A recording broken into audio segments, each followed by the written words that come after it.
Okay, we have a redesign Glynn. This is a redesign that I guess this is the closest approach to the design. The only way we can how can I explain this? Make it look like closer to the real thing. So before that, so we had the prototype. We made the prototype yesterday, the day before yesterday. Actually, the same day I made the final my final design. So the thing is, um, a couple of things. The face. I want to talk about this in a minute. Hold on, just a minute. Okay, the face has been designed as always. Print and separate, so we can in the near future swap the faces. I'm going a little fast on the model design redesigns.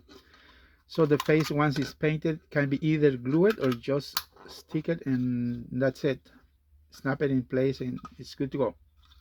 Now, one thing that I needed to do is these rails. They had to be printed separate. I seen a lot of modelers, they are printing in a single part, one single shot without printing separate, and these parts break very easily. Now this will not break, see that, because it's the orientation I did, the printing orientation, it will not break. Yes, printing a single, I understand that sometimes you need to save some time, but printing orientation is very important, so to avoid future problems. Now, there are very few details I did not finish on this model. Obviously, at the prototype, let me tell you what I tried to accomplish. First thing, we needed to hide part of the motor on this model, and the only way it was covered halfway, as you can see right there. See the motor right there? It's right on the edge. I mean, it's just literally touching the top of this part. So there's a kind of rectangle shape thing going all along. But the switch, look at the switch. There's no problem with the switch. It's perfect. Perfect orientation. Now, let's go back to the other one. Let's go back to the other one. Let me tell you, before we proceed about that, this is not meant to be or look like those Trackmaster 2. They will definitely not fit. Hold on, drop the face. Okay, these are not meant to fit. I know there is already a Glynn. I mean, this is my take. This is what I tried to redesign. Now the face always, if you paint this face and separate, I mean, it's not ready for sale. If interested, it's not ready for sale. Face, just you can glue it or just uh, snap it in and that's it. And there's some gap right here, so you can just push it. Once the face is painted, can go back in. Now it's not meant for toners. This one definitely I wanted to stick very close, the closest possible to the real deal, the real engine. It's a little taller. Obviously you cannot hide most of this. I mean, if we had a motor that's just a skinny halfway, just, but there's no way to hide the batteries about this much, then definitely will look really cool. There's no way. So as you can see, it's very tall. It's not meant, I just want to keep more accuracy, I mean close to the real deal. Now, face printed separately, this one is printed separately, and I added this little wheel. I think it's a handles for something for valve pressure. I think. You let me know. You are the expert. I'm just trying to remodel the design and redesign this thing.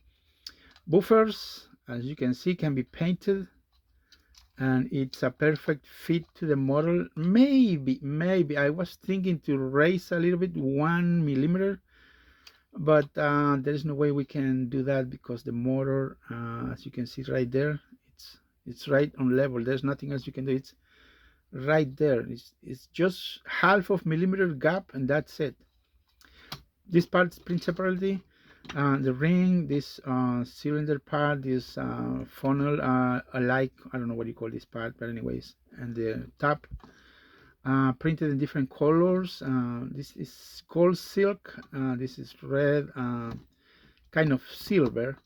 Now I did adjust this part right here. There's no, the handle is not even shown, and there you can see it, and added like I say, this part right here. But other than that, it's that's the closest we can do.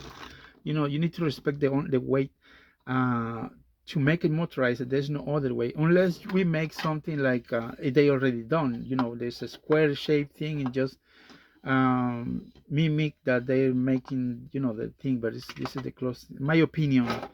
But your opinion also counts. That's why I always post. I know the wheels are red.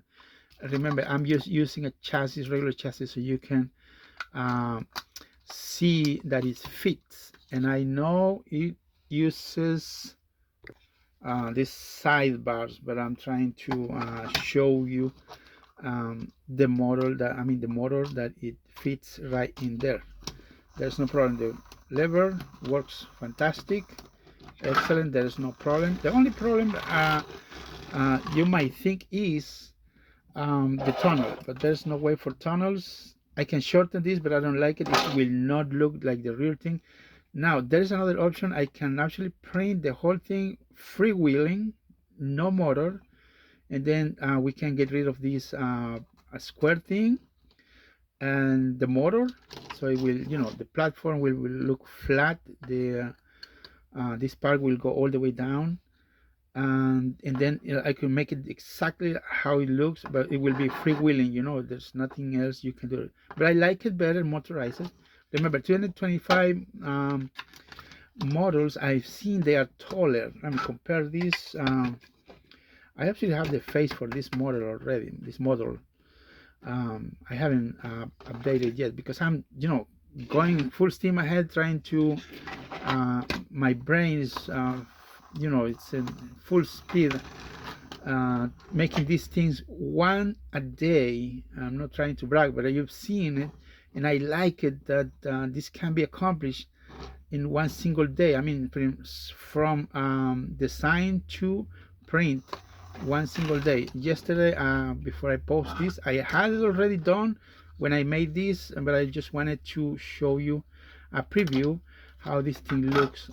These parts are glued, and in my opinion, it looks okay. I know a lot will not like it, but well, this is the closest thing we can do, you know. Let me know in the comments what else we can add to this model. It will be great. I really appreciate all the comments. Good and bad are very welcome. Why? Because this way we can improve and make better toys. So hopefully you guys like this model.